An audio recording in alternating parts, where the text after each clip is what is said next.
got so much motherfucking design on right now.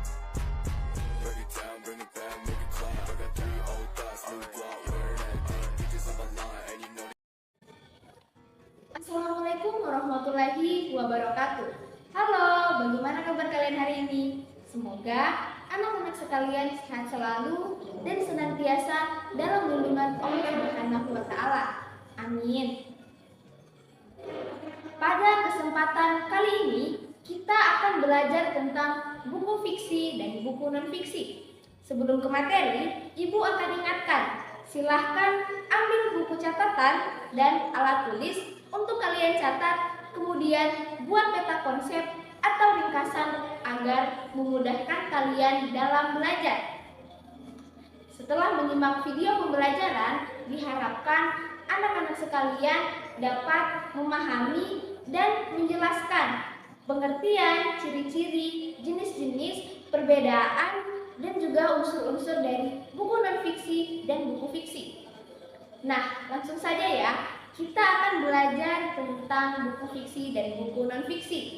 Ada yang tahu apakah yang dimaksud dengan fiksi?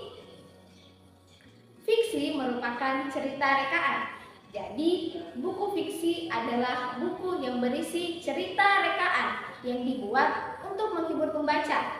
Isi dari buku fiksi bersifat imajinatif. Jadi, penulis bebas untuk mengeluarkan daya imajinasinya, daya khayalnya ke dalam tulisan. Buku fiksi ini tidak perlu adanya pengamatan ataupun penelitian dalam penyusunannya, karena buku ini sifatnya tidak nyata. Berbanding terbalik dengan buku fiksi, pengertian dari buku non-fiksi adalah buku yang berisi sejumlah informasi, pengetahuan, dan wawasan.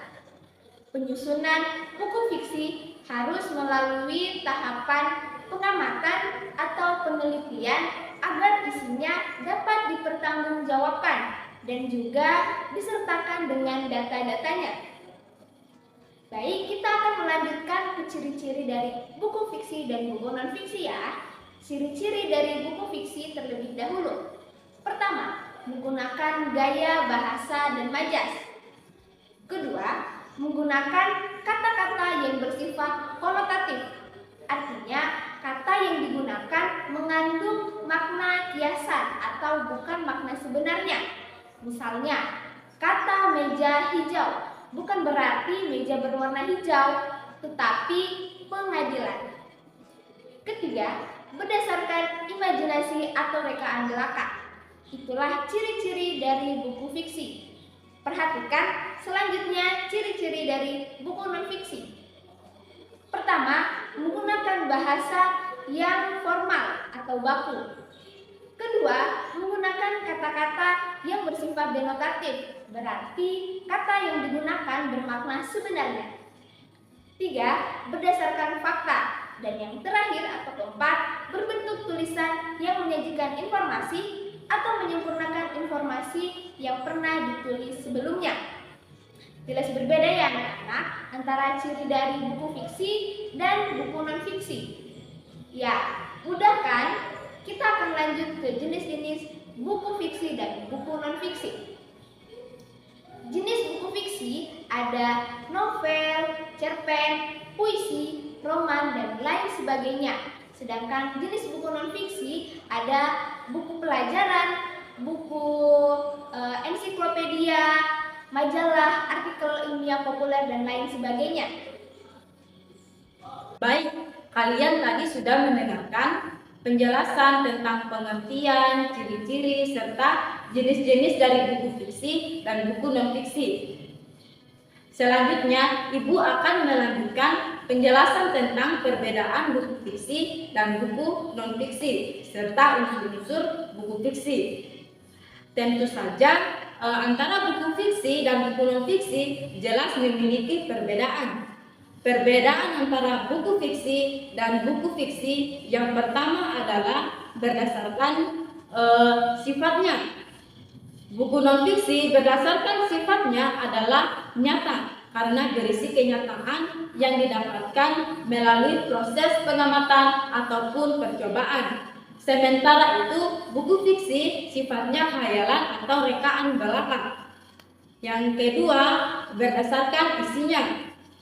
Buku non-fiksi berisi informasi yang dapat diambil atau digunakan oleh pembaca untuk menambah wawasan.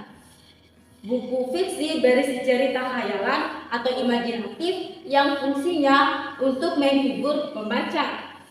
Dan yang ketiga, berdasarkan bahasanya. Bahasa di dalam buku non-fiksi menggunakan bahasa denotatif, dan bahasa yang digunakan dalam buku fiksi menggunakan bahasa konotatif. Materi selanjutnya, unsur-unsur di dalam buku fiksi. Ada dua, yaitu unsur intrinsik dan unsur ekstrinsik. Unsur intrinsik adalah unsur pembangun cerita dalam buku fiksi dari dalam cerita. Unsur intrinsik ini bisa kita lihat setelah kita membaca maupun kita menandainya. Jenis-jenis intrinsik terbagi menjadi beberapa bagian. Yang pertama adalah tema. Tema adalah dasar dari cerita atau landasan cerita.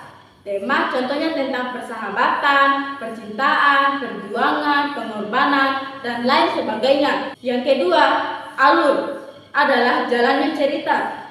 Jalannya cerita bisa mulai dari tahapan pengenalan, kemudian muncul masalah, mulai ada konflik, mulai memuncak, konflik mulai menurun, hingga adanya penyesalan. Alur ini dibedakan menjadi tiga. Yang pertama, alur maju.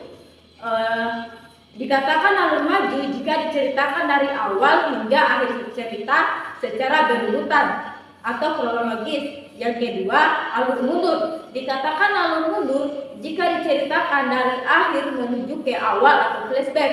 Dan yang ketiga, alur campuran. Dikatakan alur campuran apabila menggunakan gabungan dari dua alur tadi. Yang ketiga, sudut pandang. Sudut pandang adalah posisi pengarang di dalam cerita, apakah pengarang sebagai tokoh aku atau dia menjadi tokoh lain.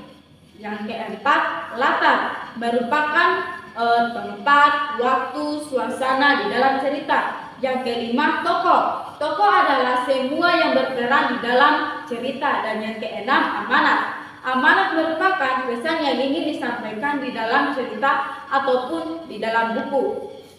Kemudian yang kedua, unsur ekstrinsik. Unsur ekstrinsik adalah pembangun buku fiksi yang berada di luar cerita. Unsur ekstrinsik terbagi menjadi tiga. Yang pertama, bahasa. Tidak jarang penulis mengikutsertakan bahasa daerahnya ke dalam karangannya. Yang kedua, latar belakang. Latar belakang pengarang tentu mempengaruhi isi dari buku atau sebuah karya. Dan yang ketiga, nilai-nilai. Nilai-nilai yang dapat diambil dalam buku fiksi antara lain yang pertama, nilai moral, yakni nilai yang berkaitan dengan baik buruk. Yang kedua, nilai religius atau nilai yang berkaitan dengan kepercayaan. Yang ketiga, nilai sosial atau nilai yang berkaitan dengan hubungan masyarakat. Yang keempat, nilai kepahlawanan. Ini nilai yang berhubungan dengan kepahlawanan atau perjuangan. Dan yang terakhir, nilai politik, yakni nilai yang berkaitan dengan pemerintahan. Baik, itu saja yang dapat Ibu jelaskan pada materi kali ini. Baik anak-anak, itulah tadi penjelasan mengenai perbedaan buku fiksi dan buku non-fiksi serta unsur-unsur yang terkandung di dalam buku fiksi. Nah, selanjutnya Ibu akan membahas materi tentang unsur-unsur buku non-fiksi. Apa saja sih unsur-unsurnya? Yuk simak penjelasannya ya. Nah, unsur buku non-fiksi yang pertama adalah prakata. Prakata berisi ulasan penyusunan buku. Prakata dapat pula berisi gambaran secara umum isi buku. Prakata atau prawajah dapat juga diartikan sebagai pengenalan dari sebuah buku atau karya sastra lainnya yang dibuat oleh pengarang tersebut. Kemudian unsur yang kedua adalah pengantar. Pada bagian kata pengantar, maka akan memuat ucapan dari si penulis atas terselesaikannya penulisan karya. Ucapan ini akan memuat ucapan terima kasih, puji syukur, tujuan, dan manfaat dari penulisan buku serta juga akan memuat kritik dan saran. Unsur yang ketiga yaitu daftar isi. Daftar isi adalah lembaran halaman yang menjadi petunjuk pokok isi buku beserta nomor halamannya. Selanjutnya unsur yang keempat adalah pendahuluan. Bagian pendahuluan merupakan awalan sebelum masuk ke dalam isi buku. Pendahuluan berisi informasi mengenai isi buku. Penulis juga menyampaikan intisari isi buku di dalam pendahuluan. Jadi, pendahuluan dapat menjadi jembatan bagi pembaca sebelum membaca bagian isi buku. Kemudian yang kelima adalah isi.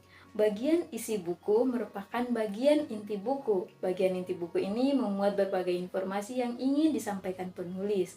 Bagian isi harus membahas masalah sesuai dengan topik ya. Nah, banyak sedikitnya informasi yang disampaikan oleh penulis tergantung dari kedalaman materi yang dikupas. Kemudian, unsur buku non-fiksi yang keenam adalah penutup atau simpulan. Bagian penutup atau simpulan adalah bagian akhir dalam sebuah buku. Bagian ini menyajikan intisari dari isi buku yang telah diuraikan sebelumnya.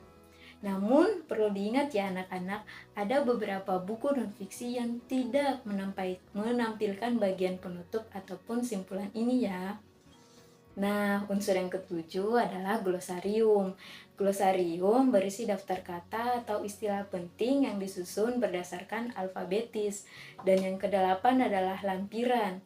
Lampiran berisi lembar tambahan yang dianggap penting tetapi tidak dibahas dalam buku. Dan yang kesembilan yaitu daftar pustaka. Kalian pasti sudah sering mendengar kata ini kan? Ya, daftar pustaka berisi acuan atau referensi dalam menyusun buku. Nah, penyusunan daftar pustaka harus mengikuti pedoman ini. Ada tajukopen. Apa sih tajukopen? Tajukopen adalah singkatan dari na berarti nama penulis, ta berarti tahun terbit, ju adalah judul buku yang digunakan, ko adalah kota tempat penerbitan buku, dan pen adalah penerbit dari buku. Ini adalah penulisan daftar pustaka yang benar. Perhatikan juga tanda bacanya ya anak-anak. Dan yang terakhir adalah indeks. Indeks berisi daftar kata kunci beserta halaman kata tersebut dalam buku. Indeks juga ditulis secara alfabetis atau urut. Indeks disusun untuk memudahkan pembaca mencari tahu kata kunci tersebut di dalam isi buku non-fiksi. Nah, anak-anak, itulah tadi unsur-unsur yang ada dalam buku non-fiksi. Bagaimana? Sudah jelas kan? Nah, tidak terasa kita sudah sampai pada ujung pertemuan video pembelajaran. Sekian materi yang dapat Ibu sampaikan, semoga bermanfaat. Dan jangan lupa jaga kesehatan serta terus semangat dalam belajar. Wassalamualaikum warahmatullahi wabarakatuh.